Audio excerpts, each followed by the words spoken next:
Hello and welcome to episode 81 of On the Bench, the podcast for scale modelers by scale modelers, all about scale models. And this episode is being brought to you through the generous support of our Patreon supporters. If you would like to help support the show, you can do so by going to www.patreon.com/onthebench and pledge any amount from $1 upwards. Your support is greatly appreciated and helps us to cover our ongoing production and hosting costs. The Scale Modeler Supply. Certified Australian made, the Scale Modeler Supply has created a comprehensive range of premium acrylic lacquer paints that have been specifically developed to cater for the scale modeler. Designed to use straight from the bottle, SMS paints have taken all the guesswork out of airbrushing. Simply shake the durable glass bottle and pour and spray for a fast drying and extremely durable result. The ever-growing range of SMS paints will suit all types of model builders, be it military, aircraft, train, car, science fiction or Gunpla. SMS premium acrylic lacquer paints will have the colour to suit you. The Modeler Supply is also your one-stop shop for all weathering, brushes, masking, tools and other accessory needs. SMS paints and tools and accessories are available either directly from their website www.scalemodeler.com.au or through stockists across Australia, New Zealand, Singapore and the USA. And as a special bonus exclusive to our On The Bench listeners, you will get 10% off your next order by using the promo code OTB2020 when ordering direct from Scale Modeler. So go now to www.scalemodeler.com.au and place your order. We know you won't be disappointed. And hello and welcome to everybody. And on the line, I've got Ian. G'day Dave, g'day listeners. And of course, got the never irrepressible Julian. You don't need such fancy adjectives. Oh, of course we do. Of course we do. How are you guys? Julian, great. How about you, Dave? Yeah, good. Yeah, I'm not too bad. Good to hear. I tell you what, I really miss having you guys in the studio. It's doing it this way is a real pain in the backside. Yeah, it was also a bit of a ritual, you know? Drive over to Dave's place, have some dinner, food, or breakfast, whichever the case. Oh, I can't wait for this lockdown to sort of finish so we can get back to the old days. It's a lot better than doing it this way, I'll tell you. So, let's talk about what we've been doing since last week. I'll start with you, Ian. What you been up to? Nothing. Working. No, my new work hours just really killed me with the hobby for a while. I just don't have the energy when I get home from work to do anything. Oh, it's a pity. No building whatsoever? Nothing at the moment. No, it's just played around with the Marriott last night for about an hour and then got too tired to get any further. Well, that sounds a bit disappointing. So let's see if Julian can lift the game. Julian, how you been doing? Not too great. I've been working on the Mackie 202. Yep. So I've got there are on inside the wheel wells in what you would call like the inside of the wing root. There are two little strips of photo etch that go in there to sort of look like ribbing or structural type stuff. Right. And I glued them in there and I painted it and everything, and then I was test fitting how it all came together. But it was a bit of a tight fit, so when I pulled it all apart, it half lifted those two strips on one side off, like I ripped them off, like halfway. They're still on it, so I can position them back down without too much trouble, but it sort of just cheesed me off. Mm-hmm. Yeah. I bet. That's a shame. Yeah. Yeah, I mean, yeah, it'll be okay, but it means that I won't be able to. I know that I won't be able to test fit it again without having the exact same result. Yeah, exactly. Yeah. So yeah, no more test fitting. Just glue it. Yeah, and yeah, in order to do that, I sort of have to fix it. Then I have to go on to a part I'm sort of procrastinating over, which is the acetate gauges and photo etch instrument panel Yep. Yep. combination. Mm-hmm. What's the scale again? 48 scale. Okay, well, that shouldn't be too much of a problem, though, should it, the instrument panel? I guess not. But I mean, I don't know. I'm just, for some reason, I'm apprehensive. I've done it before, Yep. you know, but I don't know. I'm just, maybe it's because it's a bit of a funny. No, I've done acetate, gauges before, and they were just, pretty square-ish sort of instrument panels. So I Yep. just ended up cutting those out without an issue. But these ones are kind of all squiggly shaped, and there's multiple layers because there's like different heights of some panels, and then after I've got them onto the panel, the lower half of the panel is like an area that needs to be folded twice, and I've already painted it. So I'm expecting some paint to fly. Yep. Mm-hmm. You'll be fine. You'll do an outstanding job. Hey, you'll knock it out. Yeah, absolutely. Yeah, well, I've been actually quite busy this week. I've managed to almost finish my Flower Class Corvette in 1350 scale. Very good. I got the rigging all finished off last night during our virtual club meeting, which we did on Zoom. Yep. And I just sat there. That went quite well. It did. And I just sat there and did the rigging while everybody was sort of talking, and next thing I knew, it was sort of done, so which was really cool. So you treated the club meeting like a podcast. Well, except I didn't record it. And so all I've got to do now on it is just glue the rudder in, and I've got to paint the prop and fit the prop, and then just seal the decals down with a flat coat, and it's done and dusted. So fantastic. Hasn't been built. It's just a build just for fun. So there's a couple of mistakes in there that I certainly wouldn't be putting it in a competition as such. But no, it'll look good in the cabinet, and I just built it for fun, and that's half the fun of modelling, just building for yourself. Yeah, exactly. And that's why we do it. Thoroughly enjoyed it. So I started it last weekend, and here it is, almost done. Fantastic. And then I'm just going to consider what I'm going to do next. I've got a scout car that I need to do, the little Daimler one, which I need to build for my dad. And but I've also got an Orc bomber sitting there as well, which I've sort of. That looks like a fun build. Yeah, it does. So I'm just considering what colour to paint it. Whether it's going to be. We were talking about this last night, whether to do it yellow or not. But as Ian said, yellow is a bit of a hard colour to sort of paint. Oh, yellow's a horrible colour to paint. But if you do a undercoat of, say, white, that'd help sort of bring it up. Yeah, you're going to have a really you'll end up with a super bright yellow, though. Yeah, that's a problem, and I don't really I want a really dull yellow, so if I'm going to do yellow at all, I might just go to red. I think I'll do red. Red looks good. Red's a go. Yeah. Because with the old Orky law, if it's red, it goes faster. Oh, yeah, of course. So that's pretty. And today we're recording this on April the 25th, which is Anzac Day for Australia and New Zealand. So I was up at 5:30 this morning because of the lockdown. We can't have our usual commemoration of Anzac Day, which means that there's been no marches of veterans or anything like that throughout the city and gathering at cenotaphs. So they've changed it up this year, and what they did was they suggested everybody stand outside their house at 6 a.m.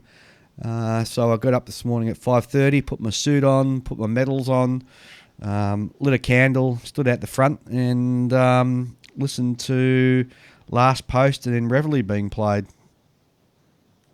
And so, well done. So that took me through until about 6:15, and came inside, got dressed into my sort of just, lounge around the house stuff, and then cooked myself up a gunfire breakfast. Yeah, well done. So sausages and eggs and bacon and hash browns and Nice fresh pot of All coffee. right, that's about enough of that. I don't need to be reminded of the things I'm missing out on. I'll be having a nice bit of a sleep after that, you know.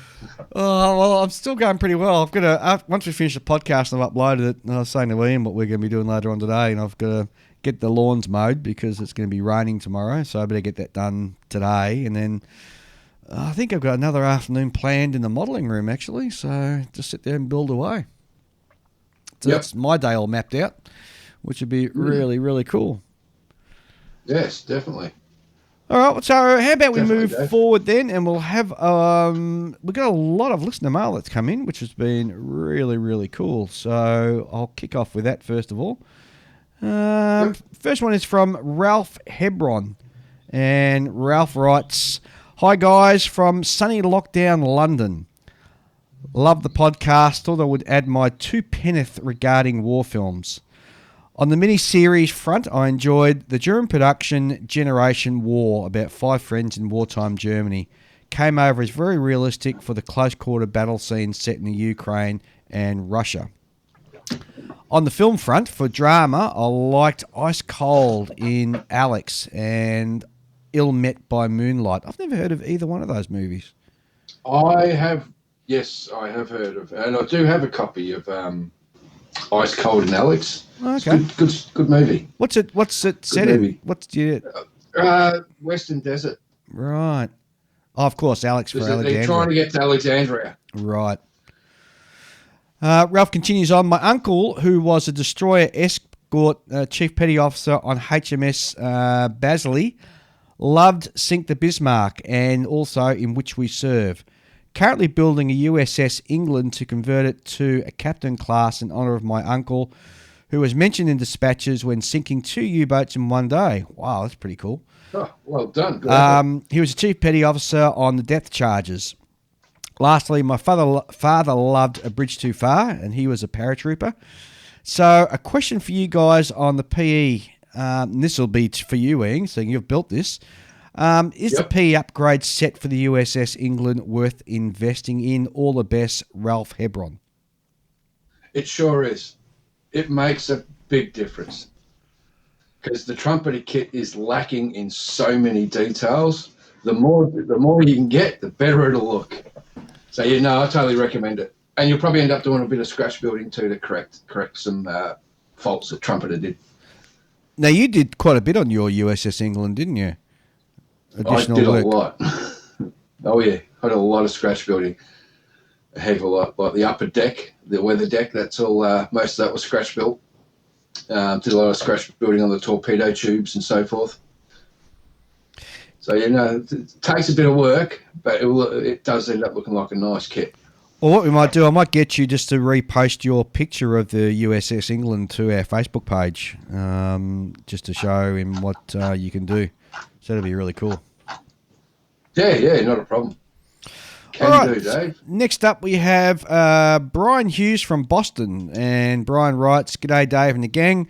Thanks for posting my question to the group. I'm grateful for all your input. I have decided to clean out the corner of my shed and build a collapsible bench hairspray booth that will vent to the outside." If we recall, Brian wrote in that he couldn't do it in his basement because he had nowhere to run any pipes or anything, and he spoke about having an old that's shed. right, yes. So he decided to go ahead with the shed, and once he's completed it, he's going to send us a picture. And he just writes in and hopes everybody's safe and well as the pandemic is passing where he is now in Boston. So our best wishes to you, Brian, and please do post some pictures. Brian, what I would do, if you're in your shed, I'd look at also putting some drywall, I think you guys call it over in the States, up as well, with perhaps some insulation between that and the outside of the shed. That just might help to make life a little bit easier when you're out there in both summer and also winter, because winters in Boston can be very cold. Oh, I bet. Yeah. I bet.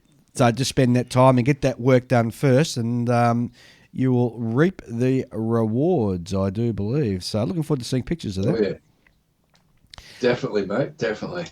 All right, next one comes from Jared Nuss. And he writes, and Jared is from IPMS Tidewater, which is in southeastern Virginia, USA. And all right, yep. Jared writes, hey, benchers, to continue discussion about scanning decals for backup and worries about keeping them in the correct scale when reprinting them, try and include something with measurements in the scan so you have a precise way to confirm that they are printed in the correct scale. This can be as simple as a normal flat metal ruler, or you can go all out and get a photochromatic scale, which is a fancy name for rulers that the forensic photographers use when taking photos at a crime scene. These are often... I was thinking exactly that. I was thinking, that sounds like, those little things that you put near something they're going to photograph on, like a shell casing on the floor or something. Yeah, apparently these are often in an L shape and add the benefit of being sure of the scale in both dimensions. He continues on. Most decal sheets are likely smaller than a full sheet of printer paper, so fitting the ruler to the scan should be easy. Just be sure the ruler is fairly thin if you're using a scanner with a lid, unlike most multifunction home printer scanners. To get the proper scans, the lid is expected to be closed, and a thick ruler would keep the lid open enough to let outside light in than is advisable. Thanks for the great podcast. All the best from Jared. Oh, that's some really good information there. It was, yes. Thanks, Jared. And it seems that a lot of people are sort of writing in about who actually do scanning of their decal sheets as backup. So it's nothing I've ever done. I've sort of... No, me neither. I've taken the old suck it and see approach. That's the way to do it. John McAvoy writes in, he says, loved your latest episode. My all-time favourite kit was a Hasegawa A4 in 1/32nd scale, which was built in around 1980s. It was a lot of dough for a 13-year-old kid. I must have decided to treat myself at the time and remember it being wonderful when compared to my typical fare from Monogram, Revell and AMT kits. Maybe hard to believe, but the runner-up for me might be the Monogram's 1/48th scale P38 Lightning, which is a 1973 boxing, but built in the early 80s. I have fond memories and really enjoying that build, and all the parts fitted together really well. Anyway, thanks again, and looking forward to more episodes, John. That P38. No, I totally agree. Some of those old Monogram kits were brilliant. Great fun to build. Yeah, well, that P38 kit was my first kit. Oh, was it really? Period. Oh, really? Wow. Yeah. Yeah, my dad, I took an interest in molding because my dad was doing it, and he said, okay, well, why don't we try getting one then? And then, so that's the one we bought. Yep. We tried painting it with I don't know why we had it, but we had this crummy, like plastic body airbrush, and that didn't work out. So we ended up brush painting, I think it was Flowquill or whatever they. Flowquill in those bottles. Maybe, Yep. Yeah, it was some kind of odd silver paint that we brushed onto it, and it looked all right. Yeah, looks better than the airbrushed on silver. What astounds me is that John actually bought that Hasegawa kit in 1/32nd scale when he was 13. So can you imagine how much that would have cost? That would have cost, back then, that was a lot of money. That. Well, it's funny because I wrote back to him. I said, how did you manage that when you're only 13? He said, most likely money from the newspaper route. Yeah. If I remember correctly, it was 3 to 4 times the cost of comparable kits. Oh, yeah. Oh, wow. That's incredible. Yeah, they weren't cheap, those 32 scale Hasegawa kits. I remember I built a fair few of them in my younger years. Yeah, exactly right. Okay, now where are we? No, not that one. Not that one. Brian Latour writes in, but I'll save that because we're talking about doing bases later on, and he's written in with a trick for doing bases, so I might just save that for later on. Yeah, sounds good. Yep. In the meantime, David Lombardi writes in, hi boys, this is long overdue. I've been listening since episode 1 and look forward to your podcast every week now. I've been back in the hobby for the last couple of years and am completely obsessed. Thanks for all your work and promoting our fantastic hobby. I'm a principal of a primary school, and I've got the students into it as a winter club, into modelling for a winter club exercise using Airfix World War II aircraft. They are loving it. They often just need to go. They often just need to have a go, and they really embrace it. If you don't mind, shout out to Chris from Battlefield Models in Brooklyn, who is my go-to hobby store. Great guy and a great store. Cheers and keep up the great work. It's from Dave Lombardi. And that's fantastic. Thanks, Isn't that great news, doing a little club for all the kids and everything? Yeah. Oh, yeah. Get well, anything that promotes a hobby. Yeah. Always good. Yeah, absolutely. I reckon it's absolutely brilliant. Hopefully it sticks with them. Yeah. And with all these lockdowns around here, I reckon there's a lot more people taking up the hobby too. Well, it's interesting. We were talking at the at our club meeting last night, and the guys were saying how busy the model shops are at the moment. Yeah. Yeah, they can't keep up with demand. And as much as because you can still actually go to a shop here in certainly in Victoria and go into it, but they've been saying while the shops haven't been busy, their mail order side of stuff is just going absolutely through the roof. So must be a lot of guys out there, a lot of people ordering kits, which is absolutely great. Oh, loving it. Our next email comes in from Mike Luck, who hails from Kansas City, USA. And he writes, "Hey guys, I'm currently listening to the recent podcast and have a question for you, or perhaps for the Falcon." Oh, geez, the Falcon's getting his own fan mail now. Good to hear. I've heard some We like the Falcon. We do like the Falcon. We're going to be hearing from him later on. I've heard some rumours about Bobcat model kit of the A26K, the on-mark adapted version of the B-26 which served in the Vietnam conflict. Rumours were that it was to be released last year. Do you have any information on this or other A26 kits? So I actually flicked that email to the Falcon, but if you've got something to jump in there with and add to it.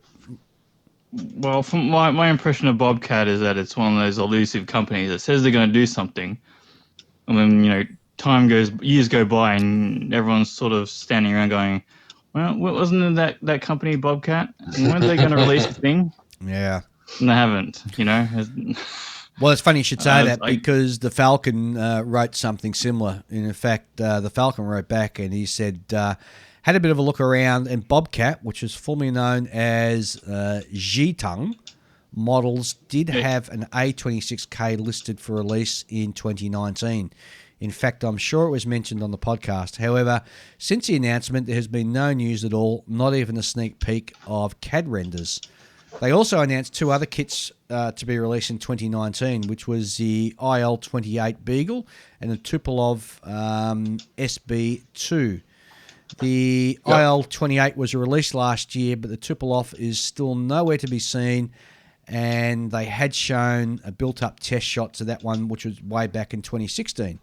There has often been a long delay between announcements and releases with the Bobcat brand, so the fact that we haven't seen anything doesn't mean the kit has been cancelled. However, if Bobcat remained true to form, then unfortunately the wait might be counted in years rather than months. Exactly. Just for information, the IL-28 Beagle took 4 years, and the Tupolev SB2, if released sometime in 2020, would also be 4 years. Not what you want to hear, but it might be around 2022 before we see the A26K. But he goes on the right. I wouldn't be surprised to see ICM beat them to the market with a 148 scale A26K. That might be our best hope in the near future. Cheers, the Falcon. Well, there you go. Good old Falcon. Interesting news. Yeah. Yes. So Bobcat is a bit of a weird brand. They don't seem to do much work. And when they do bring out something, traditionally they haven't been all that accurate. There's a lot of criticisms about their TU2, which I think is a really cool looking plane. Yeah, it is. Yeah, I've always liked those planes with the big wide spinners, right? Yep. On the radial engines. I just like that look so much. It's part of the reason why, I bought that French plane, the Marcel Bloch MB152. Mm-hmm. But the reason why I haven't bought the TU2 is because from what I remember, there was something odd about it. What was it? It was something like the nose, I think it is wrong. Mm-hmm. Like it's got like the nose profile is from the side is really, really wrong. It's actually quite like a straight nose where it's whereas the model's kind of like beak, very curved. And normally I don't give too much care to accuracy issues as long as they aren't sort of the face of the plane, right?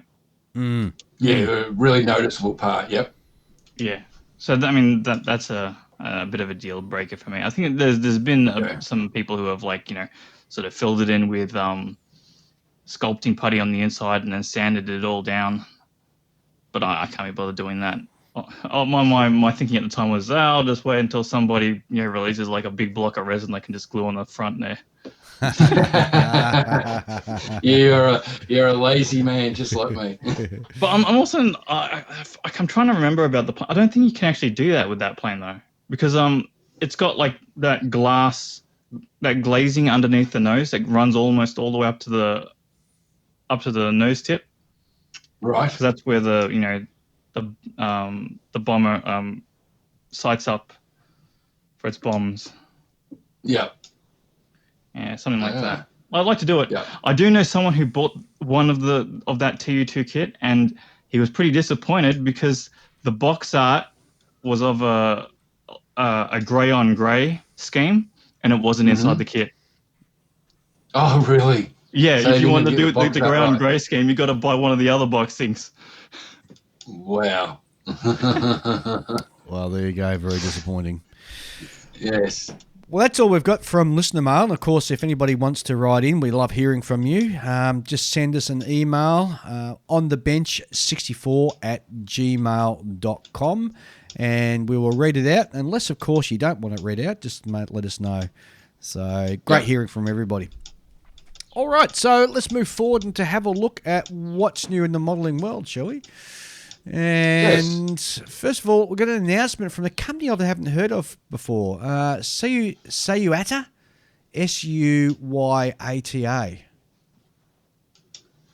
It's a new modelling company. So they've got two models that they're announced, which will be released this year. The first one is a Fokker DR1, which is the triplane that the Red Baron flew, and in fact, it comes in the Red Baron livery. But this is actually an egg plane. It's an egg plane. An egg plane. Yep. It's so obviously there's no sort of real scale with it. No.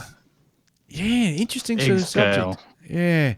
And you can either build it as a complete kit, or you can do it with it comes also with a transparent fuselage, so you can expose all the interior of the actual aircraft, which is. And the Red Baron looks like Michael Schumacher. It's probably modelled on Michael Schumacher. So if you love it's a bit of a caricature, isn't it? Yeah, it is. Yeah. So if you love your... Actually looks quite good, actually. I like it. It's got the big chin. So if you love and they're doing a Titanic as well. Yes, that's right. That was the other news. They're doing a Titanic, which is also going to be... With complete with iceberg and seal. And that's what you'll want. And it's an egg ship again. Yeah. It's... is it full hull? Full hull. Oh, that's interesting. Yes, it is full hull. So you can either full hull, or there's a section underneath that you can sort of take off to make it a waterline version. Waterline. Yeah. So looks like a bit of a relatively simple build, only about perhaps 24 parts or something like that. And it's not many parts by the looks of it. No. So yeah, interesting little company. Never heard of them before, and as I said, they're brand new. So we'll wait to hear more from them. Yeah, I really like the DR1. It looks great. Do you reckon it's something you buy? It's a bit crazy because it's got like one of its sort of like selling points is full interior. Yeah, and it has got a full interior, framework and all. It's great, and a little figure with a huge And an chin. It's great. Well, I'm not big on airplanes, but I like that one. Yeah, I can't say that egg planes sort of necessarily. It's funny, egg tanks and maybe egg ships, but not egg planes. I don't know. Anyway. I built a few when I was a lot younger, the old Hasegawa ones. Yeah. Like the F-16, space shuttle they did, and I think there was another one I built. So there was a few. They were fun. I guess what it does is it releases you from having to be a rivet counter. You can just go and sort of do whatever you want to do, can't you? Pretty much, yeah. You're not constrained by anything. Much. Yeah. So from that point of view, it's be a lot of fun. Totally agree. Shall we move forward? Because the Falcon has written in and he's given us a whole heap of new kit announcements. Gee, Fantastic. Fire away, Falcon. This guy's got his finger plugged in everywhere. Okay, so here's what's new this week, starting with aircraft. Armour Hobby have said they will be releasing an F4F-4 version of the Grumman Wildcat after their 1/72nd scale FM2 Wildcat. Ooh. Interesting. AZ models will soon be releasing a 1/72nd de Havilland DH-103 Hornet. Nice. A&A models are showing CAD renders for a 1/48 scale Messerschmitt ME-209. And they will be doing... Yeah. Which one? The race version or the propaganda version? Don't know. But they're also going to be... any pictures? No, but they're also going to be doing a V1 and V4 versions, and the V4 version is slated for release in 2020. Of the 209. Of the V4. 209 V4, yeah. Yeah, the V4. That's the propaganda one with the snake on the side of the cow. Oh, okay. I've got the old rep. I've actually got it in my hands while we speak. The old Replicast resin kit of it. Yep. I think that's back from the 80s when they bought that. I built their V1. The V1 is the blue one, which held the world airspeed record till I think the early to mid 70s. That held the speed record for fastest propeller-driven aircraft. Wow. So yeah, that Messerschmitt was a fast little machine. Yeah. Don't know how it would have handled because it was think of a GB but with an inline engine. Ah, okay, right. So cockpit's right back near the tail. Yep. Short, stumpy wings, and and a really powerful motor. I think Armour Hobby are doing a few of those sort of record, those sort of not racing planes, but speed record planes. Mm-hmm. Oh, are they? Yeah, because I know they're building like one of those French ones that have the really weird cockpit. So like all these sort of like speed record planes will have that super long nose out the front, right? Yeah. Yeah. Well, this French one, normally they have like a fairly streamlined canopy, right? But the French one actually has the canopy that is completely flush with the fuselage. And you know how like a P-40 has those scallops out behind the head? Yeah. So that you can see over your shoulder. It's got those on either side of the dash. Oh, really? Yeah. That's weird, isn't it? That's very strange. It looked really weird, yeah. Actually, the Messerschmitt 209 sort of reminds me, it's got a bit of sort of Italian sort of styling in there as well. I'm just trying to think of the Italian plane that looks similar to it. It just doesn't come to mind. Well, the long nose you're often going to see in like planes that are made for speed because they're going to be more engine than plane, you know? Yeah, that's true. Yeah. All right, continuing on, the Falcon writes, as part of KP Model's 50th anniversary, KP, in cooperation with HPH Infinity Models, will be releasing a 1/32nd scale injected plastic kit of the Aero L29 Delphin. This is KP's first kit, which they produced back in 1972, which was a 1/72nd scale Delphin. Yeah. That's interesting. Speaking of Affinity models, they are on the verge of releasing their first kit, which is a 1/32 injected plastic kit of the Curtiss SB2C dive bomber. That would be very cool in 1/32 scale. That would. Yeah. Yeah. SB. So Wow. that's Scout bomber. That's their biplane one, wasn't it? From memory. Yes, it was. Yeah. Yes. Yeah. And they came in those really cool colours, like the bright yellow wings and everything. So wait, didn't you say it was like a plastic version of the HPH models? No, that's their 50th anniversary one. They're doing a 1/32 scale Delphin L29, which was KP's first model kit back in the 1970s, but it was a 1/72 scale Delphin. But Infinity models are going to be releasing a 1/32 scale Curtiss SB2C. Yeah, it's the Helldiver, I'm pretty sure. Yeah. Yeah, sorry. It's 32 scale. That's pretty. Yeah. It is a Helldiver. What am I saying? I thought it was the double wing. Yeah, you're right. It is the Helldiver. No, that's, the double one, that'd be the Grumman. Yeah. I got my aircraft mixed up. Yeah. Oh, that'd be in 32 scale. That'd be a huge beast. It would be as well. Well, it was known as the beast. The Helldiver wasn't liked as much by the crews as the Dauntless, though, when it first came out. No, because I had all that new technology they couldn't figure out. Yeah. Yeah, it also wasn't as fast as it really needed to be. Well, it's only a dive bomber. It didn't need to be fast. Just needed to be just needed to be able to pull out of the dive, didn't it? Really? Yeah, and actually slow down during the dive. But it was a big aircraft. It was huge. Julian knows he built one. Yeah, that's right. He did That's too. right. Yeah. Apparently, Dora Wings are soon releasing another version of their 1/48 scale Bloch fighter. The new one's going to be the Marcel Bloch MB155, and it might even be released by the time we read this, apparently. Oh, really? Yeah. That's interesting. Moving on to Armour, Dukel Hobbies have announced a 1/35 scale of the TAM. Tariq Argentino Medino. I've got no idea what that is. It's not clear at this point, but it's likely the kit will be resin. The TAM often appears in kit wish lists, so this is going to be makes somebody's wish come true. What is a TAM? Tandric Argentino Medina. Never heard of it. No, me neither. It'd be Latin American by the sounds of it. Yeah, it does.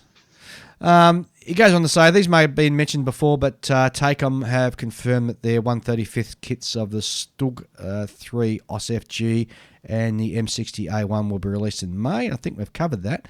Both of those are going to be in their Blitz range. That's all for now from the Falcon. Thank you, Falcon. Oh, he certainly gets around, doesn't he? He does, yes. He has his hand on the pulse, that's for sure. He's got his hand he's got his fingers or hand somewhere. Oh, that's for sure. All right. I think we'll take a quick break there, and we'll be back shortly to have a talk about bases for your model kits.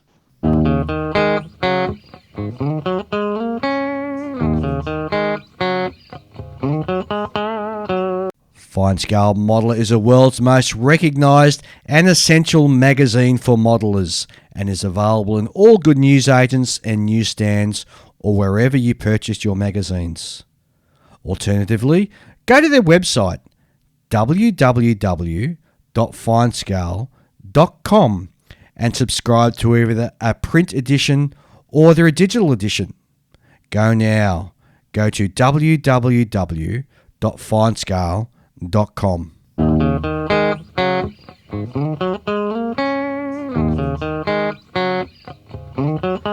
Okay, and we're back to have a talk about bases for models. But before we do, just want to remind everybody about our fantastic sponsor, SMS, Scale Model Supplies, who have got a special promo on for On the Bench listeners 10% off. So at the beginning of the show, there's a promo code embedded in there. So just go back and listen to the beginning of the show. And when you place your order direct from their website, you will get 10% off, which is a fantastic offer. And you got a great range of paints, tools, and modeler supplies. So go and check them out, please. All right, so we're talking about bases for models, and this has been prompted by quite a few different people who've written in over the last couple of weeks asking us to talk about this. It's an interesting subject because in the Australian modelling competition scene, bases weren't as important as what they seem to be in Europe, and I dare say also perhaps the US perhaps. And modelling bases, traditionally you've just had the base that comes with a kit, and by and large, people have tended just to use them. But to really set your model off, there's nothing that really beats having a good base there, whether it's just a wooden plinth that you put it on, or perhaps even like a little diorama or something that you set up, yeah? Yes, I totally agree, Dave. Now, it just adds that bit more realism to the kit.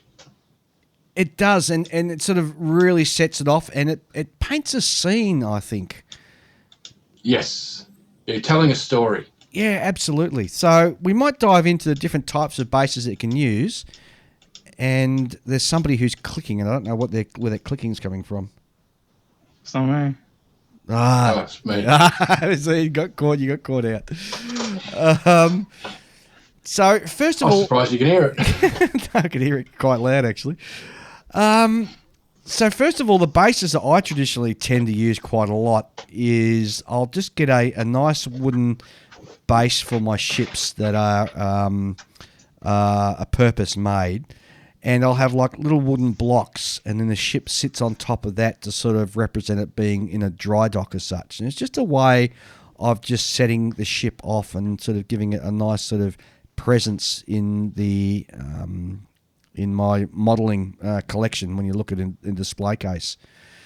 It's something that's quite easy to do, and another way of doing that also is that with modelled ships in particular, you can get what they call finials. They're like little metal things that come with lamps and stuff, and they come generally in brass, but I've also seen them in stainless steel.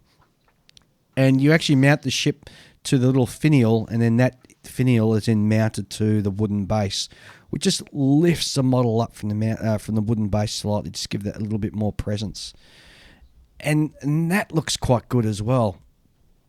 I don't recommend with ships or indeed with even the submarines just using the plastic kit stands, although I'm guilty. I'll put my hand up because I tend to use that because I'm a bit lazy sometimes. I'll just sort of paint the stand up. And I use them at the earliest stages of construction, and then I get rid of them. Yeah, that's a good idea. Just a way of holding them in place while you're doing them. Yeah. But I don't do that anymore since I've now got my dry dock. Yeah, I'm the same also. I got this dry dock like Ian's got, and it's just like a stand that you can place the ship into while you're building it. Yeah, and it's adjustable, so it can adjust for different shapes of hulls and sizes. So that sort of ships and submarines covered off fairly easily, and there's not too many more ways you can do ships unless you're looking at doing a ship in a water sort of setting, in which you're looking at. And there's two ways of doing it here. You can make the water setting first of all, and then you put the ship into it. But that sometimes requires you to do what they call the waterline version, where you cut the lower end of the hull off, or indeed some kits actually come with the hull in two parts, so you can do it either waterline or a full hull. I'm not a big fan of doing a waterline because I like to see the full scope of the ship, and I think that putting it in a waterline way, to my eyes, you're missing the lines of the ship, which is, something I find visually more sort of important than placing it on like a water sort of base. That's just to my mind you, some of these guys that I've seen online, like Costas, another guy, Andy Bradshaw. They do some of the best water dioramas I've seen. Oh, Chris Flood is another one. Chris Flood. Yeah, Chris Flood, yeah. He does fantastic These guys are really, really, they've got it nailed. And it makes the ships look so much more real.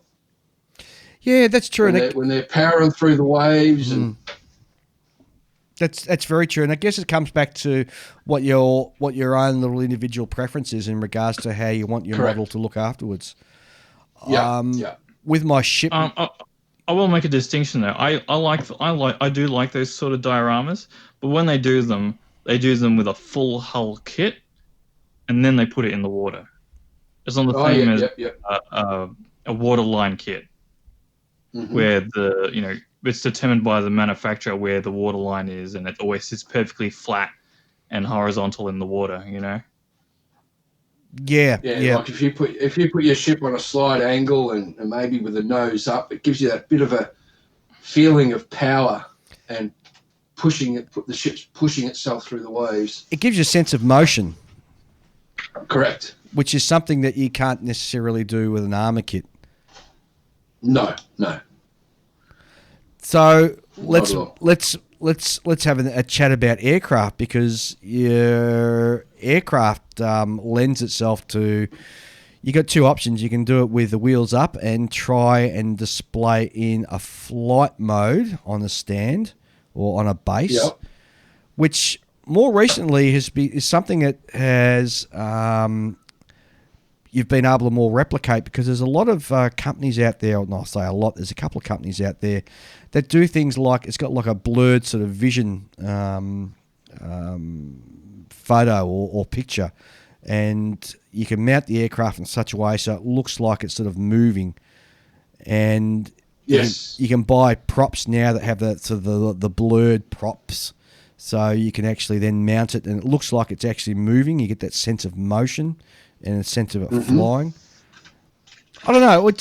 And then the other side of that is you can actually have it just sitting on what a lot of people do, they'll buy a picture frame, for example, and fill the picture frame in with it either on a grass, or even if it's a jet aircraft, they'll do like a concrete base for it and have it sitting there. Or if you're doing a naval aircraft, a carrier deck. Oh yeah, I never thought of that. Mm-hmm. Yeah, I'm actually a bit. I quite like the carrier deck look, because it tends to frame the aircraft a bit better. Yep. Because I generally like where planes sit on runways and off to the side on airfields, they tend to be like big, broad areas that don't really have much in them. You can put like a vehicle next to it, like a car or some ordnance loading equipment. But to be honest, it still looks like it still lacks sort of framing. Yep. Whereas that's why I often see like the Luftwaffe plane in one of those sort of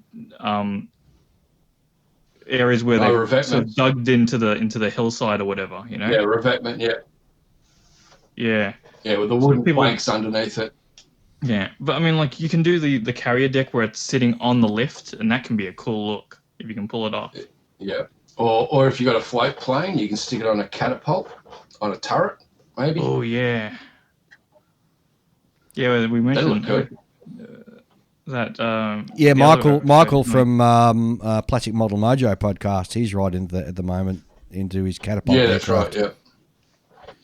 Yeah. See, I like float planes, but the problem is you either do them in a water diorama, or you really need to sort of obviously they come with a little trolley that you can sit it on, but it still looks a bit odd, a bit fish out of water. Yes. But that in itself can be quite powerful. Just showing it sitting on a dolly, and you get to see the full scale of the aircraft itself. Yeah. I remember seeing a model made up, and it was of the float, the Tamiya Swordfish float plane. Yes. And I've got that kit. And I bought it because I was so inspired by this particular diorama. And he had it just as it's sort of coming in for landing, and it's got the floats sort of skimming the surface of the water. Oh, that wow. looked quite good. Yeah, that would have been quite powerful. Yeah, it was really nice. But with I tend to keep away from putting bases under my aircraft. For the main reason is I'd run out of room in no time. Yeah. Actually, that's a very Otherwise, I would. That's a very good point. Actually, you do run out of room quite quickly with bases. Yeah. Yeah. So if you've got like a whole heap of aircraft and you want to display them, you just make one like big airfield or a big grass section and you just display them on that. Mm. And there's lots of different ways that you can actually build the grass section in. What's the name of that product that make that grass stuff? What's it called? Flowcool or something? No, not Flock. Is it grass flock or something? That makes static grass. Static grass, yeah. Yeah. What's that called? Flock, isn't Well, you it? can buy a mat. You can buy a mat nowadays. You can buy like a mat of static grass. Oh, can you really? Yeah. Huh. Well, there you go. So it makes it so much easier. Just glue the mat to the base. Hmm. But you always got to be wary if you're building 72nd and 48 scale that you're not going to get too long a grass. Yeah. Good point. Otherwise, you're going to have it look like an aeroplane that's been abandoned.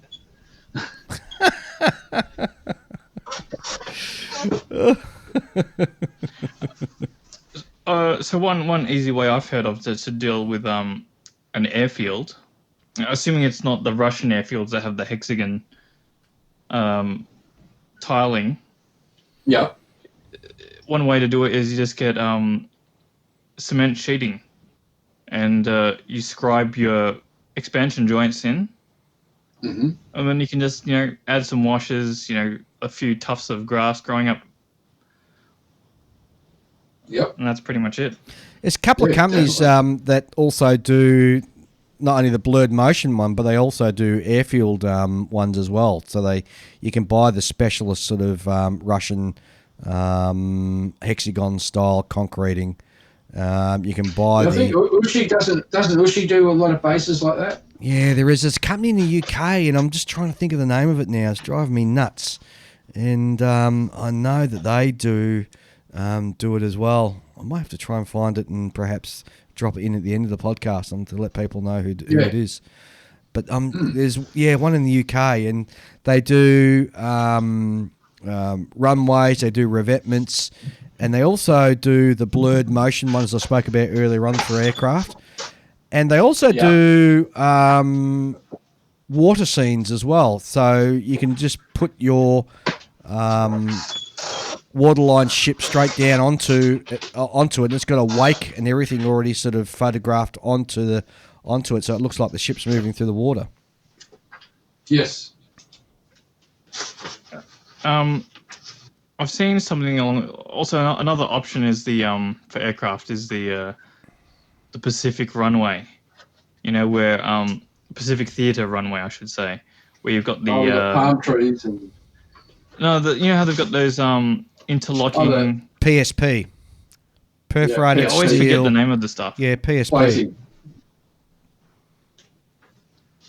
You can get you can get that in photo etch form, and you sort of build it up, and then you can lay these things out on your base, and it somewhat looks the part. You can get I'll be more inclined to see you can get like resin ones as well, where it's like this big block of resin where it's all molded in there, and you just buy it and paint it, and you're done. You can buy that in photo etch, can you? PSP. Yeah. Wow. Yeah. Well, I never knew that. There you go. Yeah, definitely in all scales. I guess really, and we'll lead into talking about armour in a minute, and because that's a quite a large sort of subject area.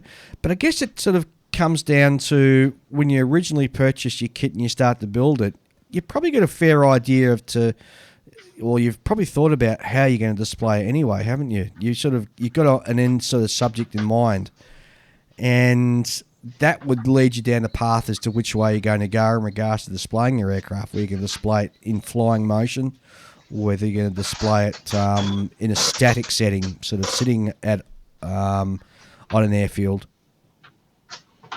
Is it going to be intact? Is it going to be crashed? Oh, yeah, that's another Is point. it going to be undergoing maintenance? Because undergoing maintenance, then you can have some hatches open and show some more details of the aircraft. Are you going to have crew sort of crawling all over it? Yeah, all that sort of stuff. Oh, yeah, definitely. There's so many options.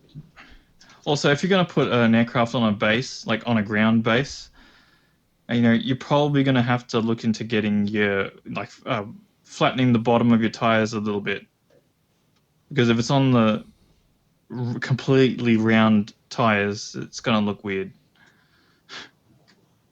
Yeah, you want to have it look like there's a bit of pressure on the tires, that they're being forced down. Yeah. Well, the sagged wheels or whatever, but as long as it's not too sagged, because some of them are not like the old True Detail style resin wheels with the flat tires. Yeah, just melt the kit tires a little bit and just sort of flatten them out that way. Yeah, that's all you do. Just give them a file at the bottom.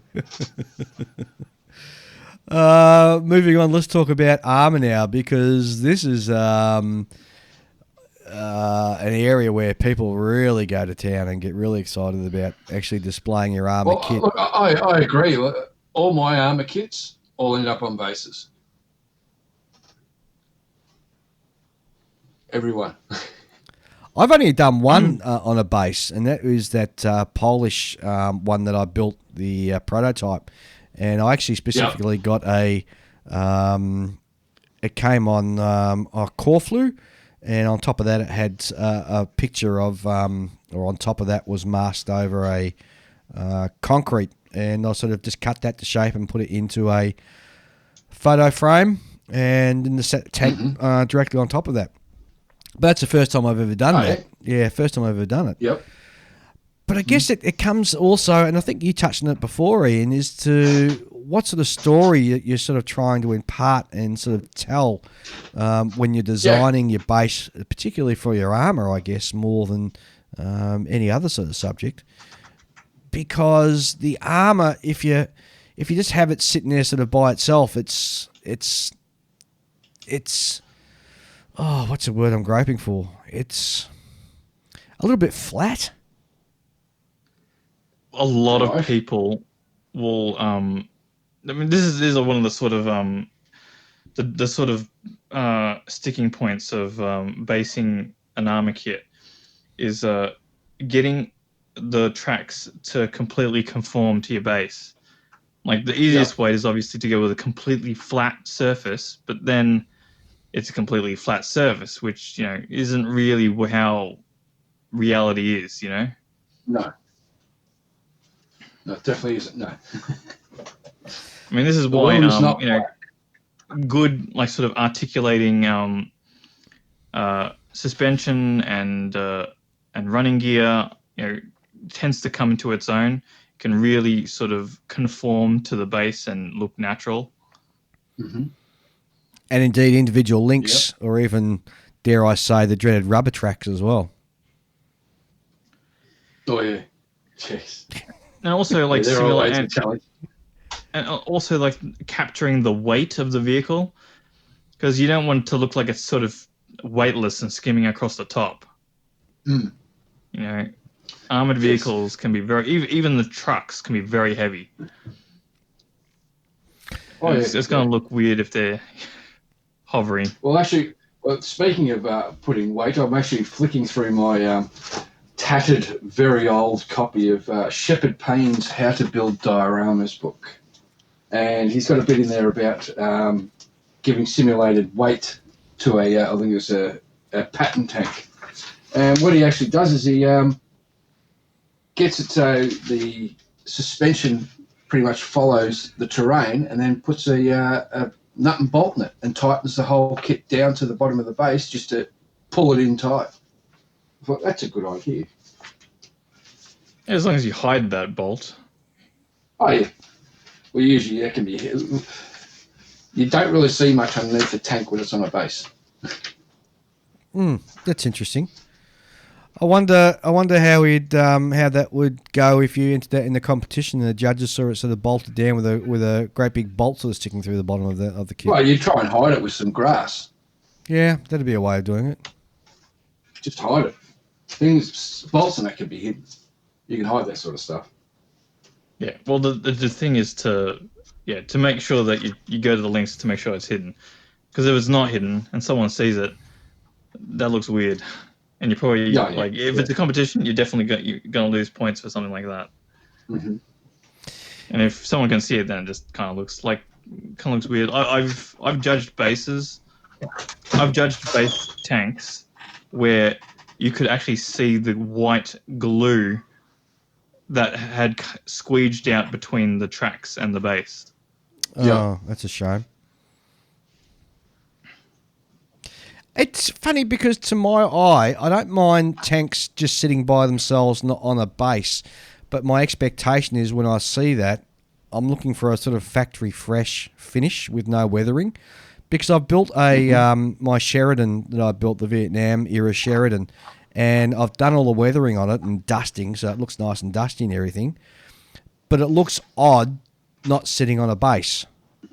Whereas another tank that I've built, I just can't think of the name of it now, I've built it as if it's sort of factory fresh, and it looks fine not sitting on a base. It's kind of the one that I've built and I've weathered looks out of place just sitting by itself. Yeah, it needs that little bit of extra. Just needs that little bit of extra just to sort of, just finishing off sort of that little bit of story that I'm trying to sort of impart to the viewer.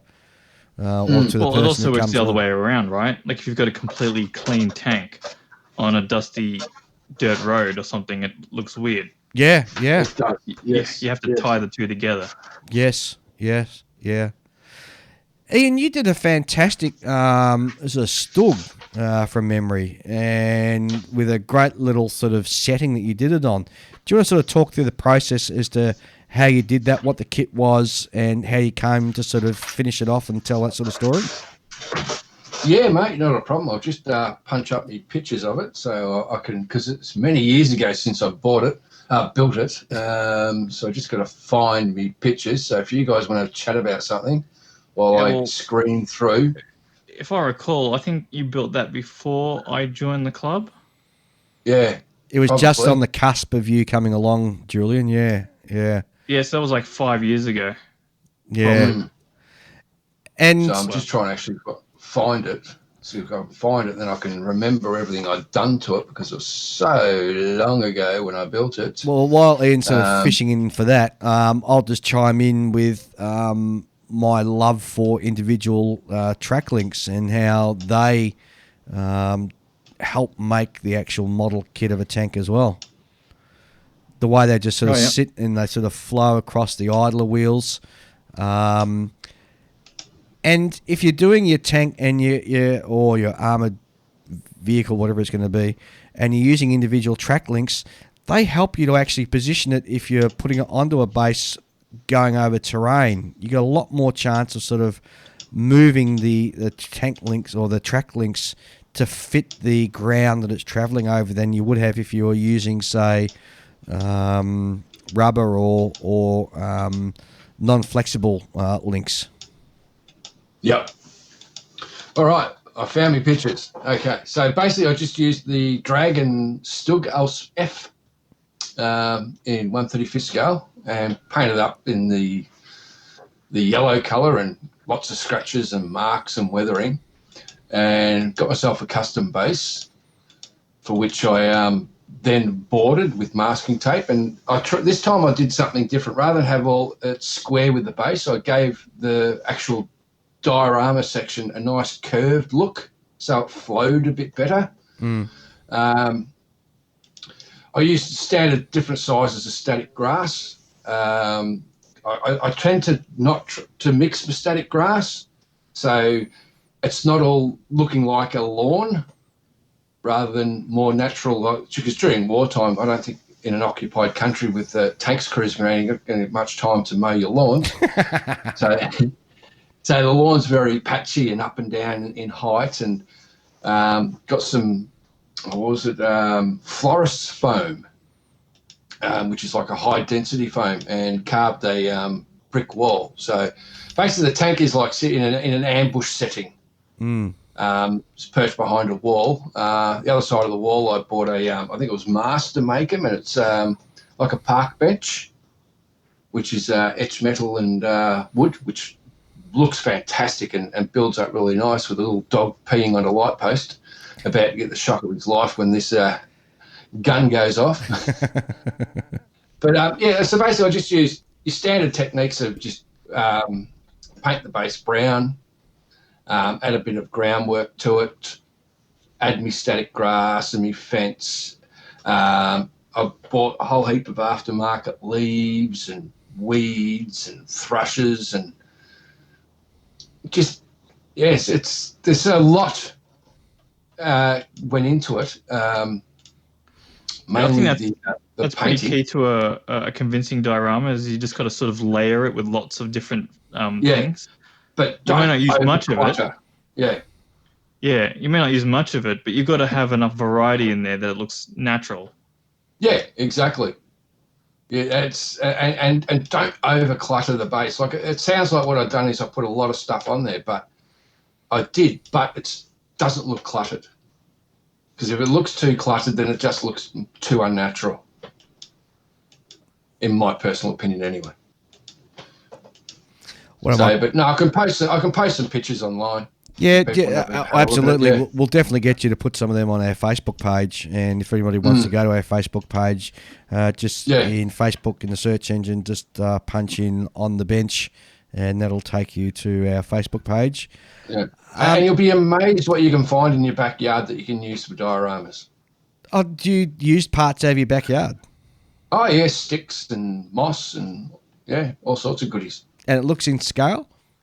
Yeah, that's really true. You don't just grab any stick off the street or off the backyard and throw it in there. You got to look at it and go, oh, yeah, that's about the right scale, and the bark's not too big, and it's got the right bends, and most of the stuff you pick up, you throw back over the fence, but occasionally you find a little gold nugget and go, yeah, I'll use that. Yeah. So what was the process of you sort of designing? Did you build the tank first, and then did you have the actual setting that was going to be sitting in mind prior to finishing your kit, or was it all flowed together? Basically, I had a vague idea how I wanted it.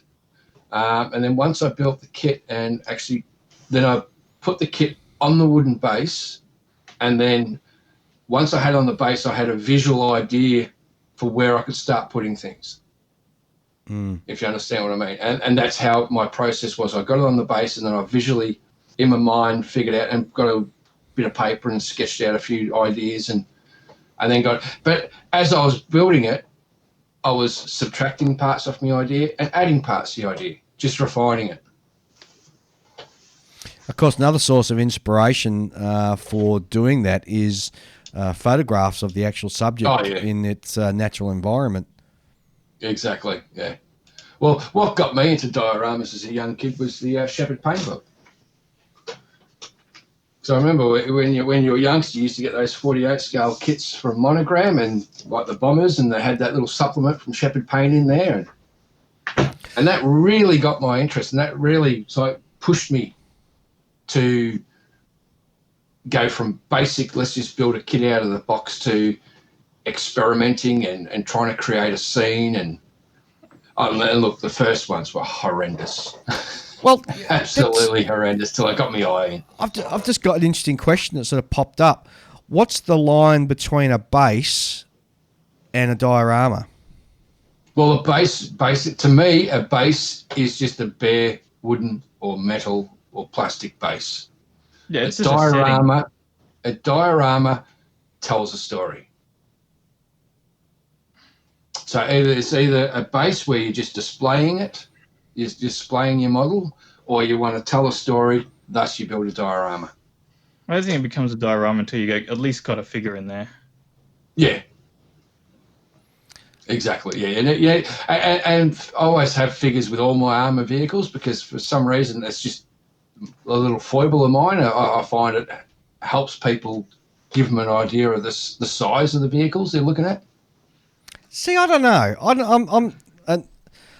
I don't know about what you guys have said about what the difference between a base and a diorama is. So if I've got an aircraft and I've got I've bought one of those off-the-shelf representations of a concrete runway and just put the aircraft on that, I wouldn't call that a diorama. No, that's not a diorama. No, it's like I said, it's not telling a story. A diorama tells a story. But does not the aircraft itself sitting on a representation of an airfield, i.e. just a concrete patch for a Phantom jet, for example, tell a story in itself? No. Or is it just putting it in context? It's putting it in context. If you're putting it like you want an aircraft in a diorama, yes, you can have it being refueled. You can have it crashed. As long as there's something happening around the aircraft, in my opinion, then it's telling a story. If it's sitting there on its own, so to me, with nothing added to it, yep, then it's just display, and you just like put it on its correct context base. So if I'm doing a Lee Grant tank, for example, and I've got it in desert colours and I've just put it on a desert base, like, made up some sand and stuff and just shoved it on that, that's not a diorama in your view? If it's not telling a story, no. Yep. But what it is... So you could have no figures around. You could have it abandoned with all the doors open, sand built up to the sides, no figures. That to me would still be a diorama. Yeah, I agree. It's telling the story. Yeah. It's telling the story that the tank's been abandoned and the sand slowly crept up to the sides. Whereas if it's just sitting on a flat base, it's just putting a model in context to the paint, the paint scheme and the era that you've done.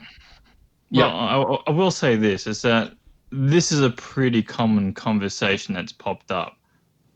People have been arguing about what defines a diorama for quite some time. And it's all your own personal opinions anyway. Yeah. Like, I actually, I don't quite agree with that example that you gave, David. I don't think that actually classifies as a diorama.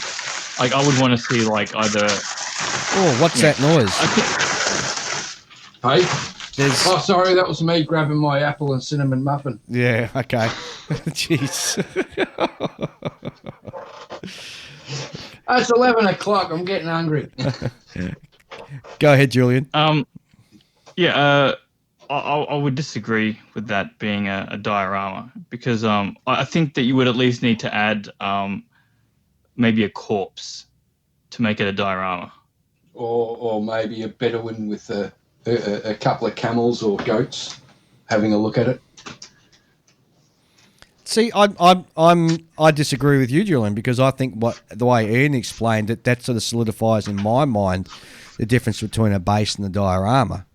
And posing a tank sort of sitting there with all the hatches popped open, looking as if it's been abandoned, or I would suggest that would... Well, I don't actually know, because you might be just showing the interior that you've built, wouldn't you?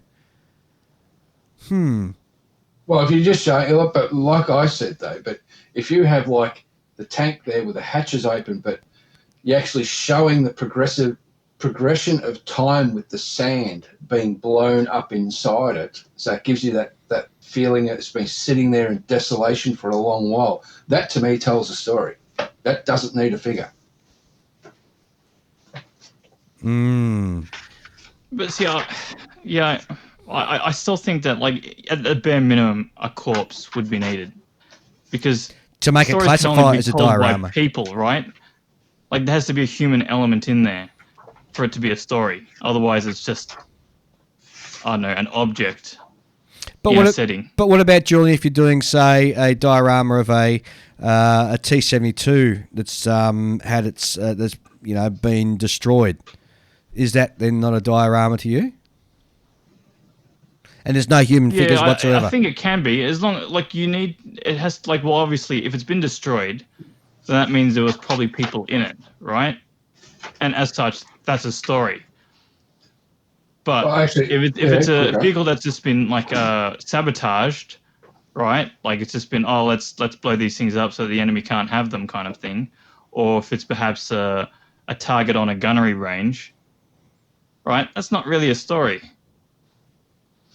Well, just to give you guys I'm still flicking through my old Shepherd Payne book while we're chatting. Yep. And he's got a diorama here of an aircraft with no figures, and I class this as a diorama. And a lot of the listeners would be familiar with this one. It's Shepherd Payne's 1/48 scale Liberator, the Lady Be Good. Now, Lady Be Good was crashed in the Western Desert and wasn't rediscovered, I think, till the 70s. And the way he's built it to me, it screams diorama. It doesn't have figures, but it is a split in half B-24 Liberator. Nose is buried in the ground. The tail's sitting separately. One of the engines is ripped off, and it's weather beaten, and it's isolated. And that speaks volumes. Yeah, but I agree, sort of, because the fact that crashed planes have to be flown by people in order for them to be crashed. Mm-hmm. Right? Well, tanks need to be driven by people. Yeah, but I mean, like, you can't, like, if the people just walked away from the tank, that's not much of a story. Mm-hmm. Yeah, but is not the visualization... It's the grey area, isn't it? At the edge of, like... Yeah. We're sort of trying to, like, find the edge of where the line is, but there's no real line, is there? Well, I think there must be a line, because when you enter your model, if you want it judged in a modelling competition, there's a difference between what a diorama is and what a model of the tank is. Is there not? I guess, yes. But I mean, like, you think about it, there are going to be people at those events arguing, like, oh, I can't believe that one won. Why did I get second place? That's not a diorama. And we do see that all too often, don't we? Yeah. While we're casting around this, I'll bring Brian Latour in with a slightly off-centre sort of part. And Brian writes in, "Hey guys, love the podcast, especially now that you're doing it weekly given the current unpleasantness. I had a trick for bases that I wanted to share for your upcoming bases piece. To make transportation of models easier, countersink a bunch of neodymium. Thank you. Magnets in the bottom of your base. Get a plastic tote box and attach a piece of sheet metal to the bottom of that. When you want to bring your model to the show, simply place it in the plastic tote. The magnets will then stick to the sheet metal and hold the base in place. As long as a model is firmly and permanently attached to the base, you can safely transport it without messing around with things like foam or cushion-made boxes. If you do it properly and handle the model by the base, nothing will ever need to be touched on the model except for air. I've transported models in this manner, and I've held the box with the sheet metal on the bottom upside down and shook it just to prove that it works. See attached photo. He's actually got a photo where he's got the model held upside down in the tote box. Very brave move. Something like this might work for shipping. I have the model firmly attached to the base and the base firmly attached to the bottom of the box, so you're not relying on much foam to keep it in place, which can easily break rotors and small parts. He's referring to us when we do the upcoming Musaru Cup. Or simply say that you are building it as though it is sitting in a hangar with the rotors removed for the maintenance. That's from Brian. Cheers, Brian. Thanks, Brian. That's a great idea. Yeah, it's a brilliant idea. Magnets. Because I usually I don't know what the material is, but it's what they use now for putting your pots on the table so they don't scold or mark your table. And it's like this rubbery foam mat. And I just put that in the bottom of the box. And because my bases have a felt, I put felt at the bottom of my bases that they just don't move. There's enough friction there to sort of stop it moving. Around. Yeah, the friction holds it there. Yeah.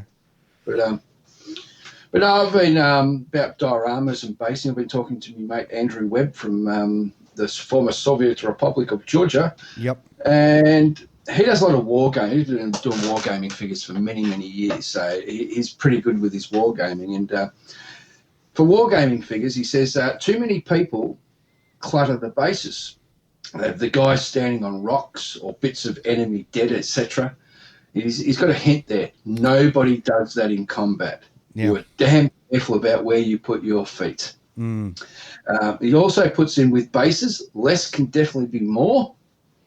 He says cork is popular for making bases which represent rocky outcrops. A mixture of sand and PVA is good for doing mud or earth. He says for desert bases, paint the base brown and then put PVA glue and run the base into a pot of fine sand before painting, which I used to do. He's got a good idea if you're doing like World War I subjects. Popsicle sticks make great duck boards, which I think is a great idea. Yeah, absolutely. So yeah, he's come up with a few little ideas like that. So yeah, it's just for people to keep in their mind. And of course, I actually really don't like popsicle sticks. No, I reckon they're handy. Whenever I see anything that's a popsicle stick, I can immediately recognize it as such. That's my problem with it. That's a challenge. Yeah, it really is. You know, especially when people will cut them using cut the grounded ends off them using clippers or something like that, and it pinches the ends. Mm-hmm. You know, that looks like you've done exactly that. Yeah, well, you don't do that. You cut it with a saw. Yeah, and also the same width. Like your eyes are so familiar with the width of a popsicle stick. Yeah. That whenever you see one, you're like, popsicle stick. I just can't get over it. It's always the same width, the same thickness. It's so obvious. Yep. And also the grain is usually a little too big for scale. Well, I think we're going to get a whole heap of emails in about this because I think we've really sort of set off a discussion that all our listeners are wanting to chime in on and have a listen to. Oh, yeah, they're more welcome to. More information, the better. Absolutely. I think I just want to chime in. Water effects are probably the coolest part in any kind of base.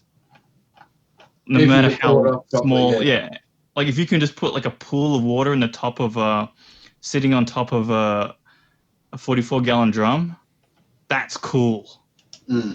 That's really cool to me. You know, I mean, even that can be a bit hard to pull off, but if you can do it, my hat off to you. It really sort of helps add realism. Totally agree. And there's no point in us talking about it because there's just too many products on the market to do with water, you know. There's so many, and there's combinations too. Like people will use resin for the bottom, and then they'll use Mod Podge for the top, and then it goes on and on and on. Oh yeah, definitely. There's so many, and as these like every week, there's someone else that's coming up with a new idea. Yeah, there are models out there who specialize in nothing but water effects. Yeah, the actual models take a backseat to the water effects. Well, in fact, on that subject too, if anybody wants us to be pointed in direction as to how to do not only water bases but diorama effects for their armor or whatever they're doing, there's a whole host. You could spend a month of Sundays sitting on YouTube looking at videos as to how people have done it. There's a whole host of magazines that are available now, or how-to books on how to do dioramas as well. And resin's not that hard to get of it like it was 10, 15 years ago. Yeah, exactly right. So I'd ask anybody who's sort of planning on doing that to avail themselves of the YouTube how-to videos, as well as perhaps some books and magazines on how-to as well. Yep. That will help you really head down to where you want to go to try and get the results you're looking for. Yeah. And when you're doing your bases, one of the main things you've got to also realise, take into account is the composition, how you lay it out. Don't have everything in one corner and the other corner completely blank, because that just looks weird. I try and what I call a triangle method. So everything triangulates, if you understand what I mean. Everything triangulates, and there's no big open gaps with nothing. You've got to have at least, even if it's just like a weed, you've got to have something in an empty area. I'd refer people back to the original photo that perhaps inspired them to purchase and build that particular model. Yeah, that too. Yep, yeah. Definitely. I think anyone who's looking to do that sort of stuff can greatly benefit from just looking at reference photos. Mm-hmm. Because if you try to create a scene that doesn't, sort of from imagination rather than from reference, then a lot of people struggle. Yeah. It's almost like the eye of a photographer. You need to be able to frame things and have the correct composition. Yes, correct. Right? No one wants to see say a large blank space out the front of your tank that has nothing in it and serves no purpose. But at the same time, if you cut it too close, it doesn't look right either. What defines it can't really be expressed in words. It's an acquired skill. You got to have an eye for it, you're saying? Yeah. Very much so. I mean, and it's not something that's impossible to get. No. It's like, look, the first few times I tried dioramas, geez, they looked absolutely horrible. It took me a while, but once I got my eye in and started to realise what I was doing wrong and how to rectify it, well, that's when everything started to improve. Well, isn't that what sort of improving upon your hobby is repetition, and yes. Not to get frustrated with the mistakes you made, and don't be afraid to try new techniques. Yeah, actually learn from what didn't work this time and move forward. Yeah, exactly. I will say that the composition aspect applies more to dioramas than for just bases. Like if you're just looking to put a platform to have your model on, you don't really have to pay as much attention to that. No. Yes and no. I mean, obviously you're not going to do a tank that is painted in that you've done the weathering for a winter scene onto pristine white, pristine green grass, are you? No. No. So there has to be a little bit of thought that goes in there.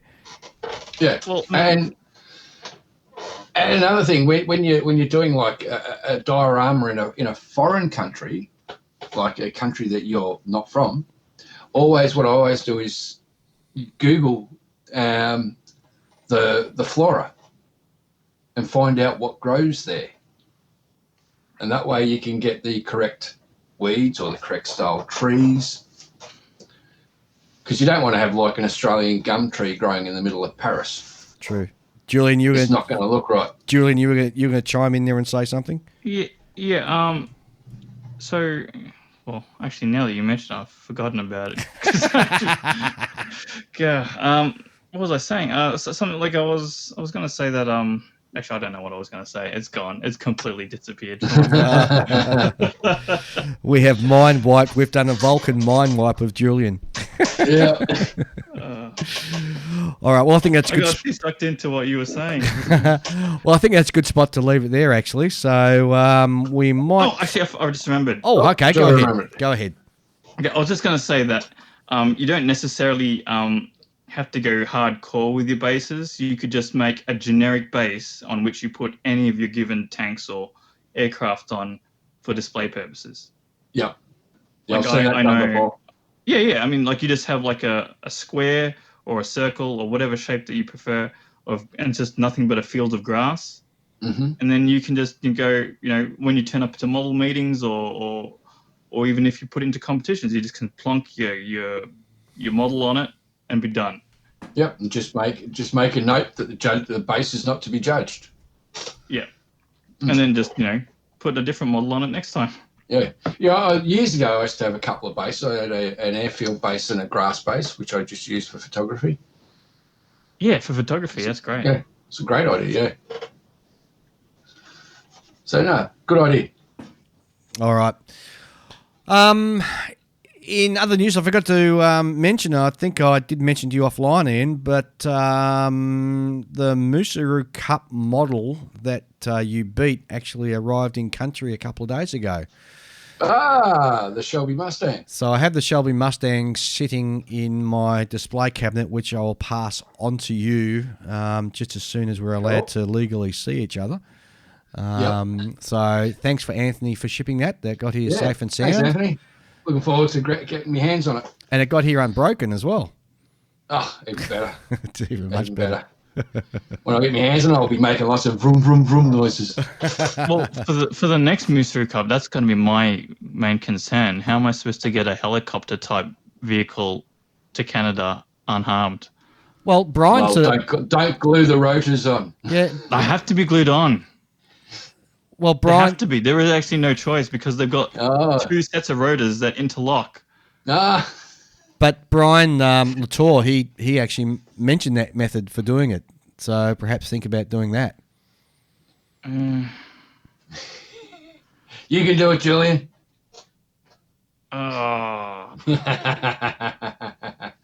Every model is a challenge. Every model's got its own unique challenges. Yep. And it's going to improve your skill set, Julian. Think of it that way. Absolutely. All right, gents, I'll wrap that up. It's been a great conversation, as I said. So if you want to write in and chime in on your thoughts of the definitely look forward to it. A base and a diorama and your perhaps best way of showing off your model, you can do so by sending us an email to onthebench64@gmail.com. It's been great having you all listening in and with us. And sign off from you, Julian. Buy more tools. And from Ian. Photo Etch will be, and always has been, your friend. Fantastic, guys. I'll catch you next week. Bye. Well, we hope you liked our latest instalment of On the Bench. Don't forget, we recommend that you also listen to the Scale Model podcast, which comes out of Canada, our good friends Stuart and Anthony. And as well as that, there's another wonderful podcast you should listen to, which is called Scale Model Mojo, which is done by our good friends Mike and Dave out of Kentucky.